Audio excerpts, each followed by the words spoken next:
In this video, i-explain ko sa iyo kung paano mo magagamit ang eye contact technique na tinatawag na triangle method para ma-attract o mapa-fall mo sa iyo ang crush mo. Pag-uusapan natin dito kung ano ang triangle method, kung ano ang mga benefits niya, kung ano ang step-by-step para gawin siya, at kung ano ang mga bagay na hindi mo dapat gawin sa interaction niyo. Kasi kapag hindi mo ginawa ng tama ang triangle method, maaaring kabaliktaran ang maging resulta. So imbes na ma-attract o ma-fall sa iyo ang crush mo, maaaring iwasan ka niya o mailang siya sa iyo. Also, sa bandang huli ng video na to, magbibigay ako ng bonus tips para magamit mo ang triangle method sa mas advanced na level.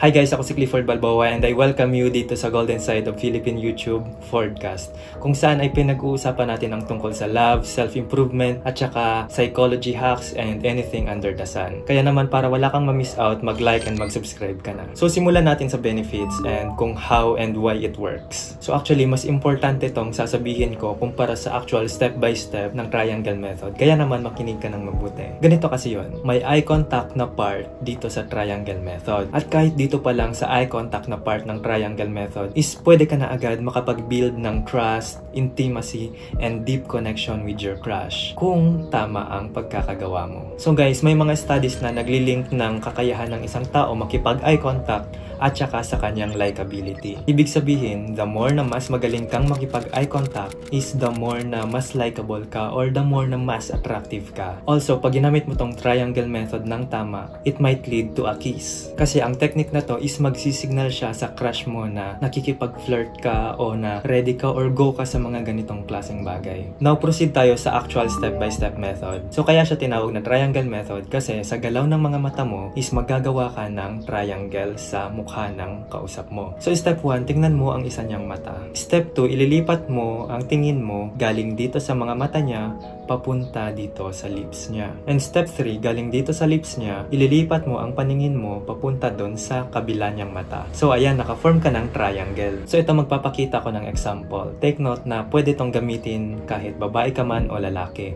So pumunta naman tayo sa pinaka-importanteng part, mga bagay na dapat mong iwasan. Una, wag mo siyang tingnan sa mga mata niya ng masyadong matagal o masyadong intense. Baka kasi mailang siya o ma-overwhelm siya. Pangalawa, napaka-importante nung galing sa eyes niya, titingin ka sa lips niya. Kasi sa kahit saang context ng romance is napaka-importante ng role na ginagampanan ng ating lips. Siyempre kasi yan yung ginagamit sa pag-kiss. Pero sa triangle method, wag mo masyadong tagalan ang pagtingin sa kanyang lips. Kasi baka mapaisip siya na, is there something wrong with my lips? Or baka ma-insecure siya? O baka isipin niya na, may dumi ba sa lips ko? Kasi panay yung tingin niya sa akin eh. Ganyan. Pangatlo, tamang facial expression. Diba ang pangit naman kung mag-triangle method ka habang naka-smile ka na nakalabas yung ngipin mo? So diba ang pangit, like, basta ayaw kong gawin kasi parang cringy. So, try nyo na lang sa sarili nyo sa mirror. So, I think pag nagta-triangle method ka, mas maganda yung facial expression na ano lang, na low-key lang. Like, medyo seryoso and yeah, medyo shy. Ganyan. Tapos, basta pang-apat, tamang sitwasyon. So, di ba ang pangit kung gagawin mo to sa business, professional, or formal na setting or formal environment. Di ba kasi ang weird, parang hindi siya akma sa sitwasyon. So, trust your instincts na lang kung kailan mo sa tingin to kailangang gawin. Okay? So ito na ang bonus tips para magamit mo ang triangle method to the next level. Una, isolate the person.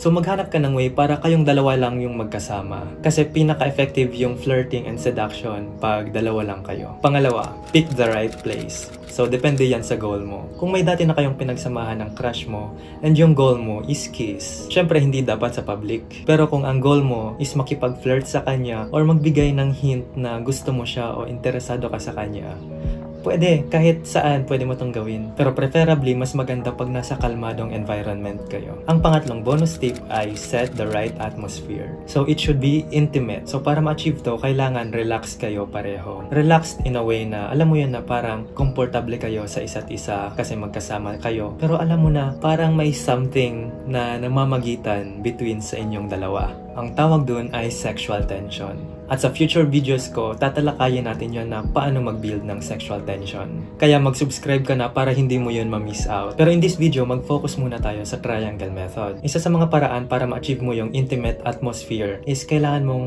mag-slow down. I-slow down nyo yung interactions nyo. Like sa breathing ninyo, syempre para mas kalmado. Like sa pacing ng pagsasalita mo. Tapos, it's more preferable na instead na laughter, comedy, and mga chismisan yung topic ninyo, is i-shift ninyo dun sa mga topic na mag-i-start ng deep talks. So dahil pinanood mo tong video hanggang dito, magbibigay pa talaga ako ng secret bonus tip para magamit mo ang triangle method sa mas mataas pa na level. So kung nagpakita din sa'yo ng interest ang crush mo o nagbigay siya ng mga signal na go siya o attracted din siya sa'yo, you can take the triangle method to the next level sa pamamagitan ng paggawa ng another triangle. So ganito siya, galing dito sa lips, papunta dito sa neck, and papunta sa collarbone, and then dito sa may upper chest na part. Ilan lamang yan sa mga intimate zones nating mga tao. Sa pamamagitan ng pag-triangle method mo dito, talagang mas intimate at mas level up talaga ang flirting at eye contact ninyo. Sa triangle method, o kahit sa anong interaction, napaka-importante ng eye contact. Kaya naman kung nagsastruggle ka o nahihirapan kang makipag-eye contact sa mga tao, panoorin mo tong video na to para ma-level up natin ang skills mo sa eye contact. So kung gusto mo yung mga video na to, mag-like and subscribe ka na para makagawa pa tayo ng mas maraming videos na kagaya nito. So see you on my next video. Peace!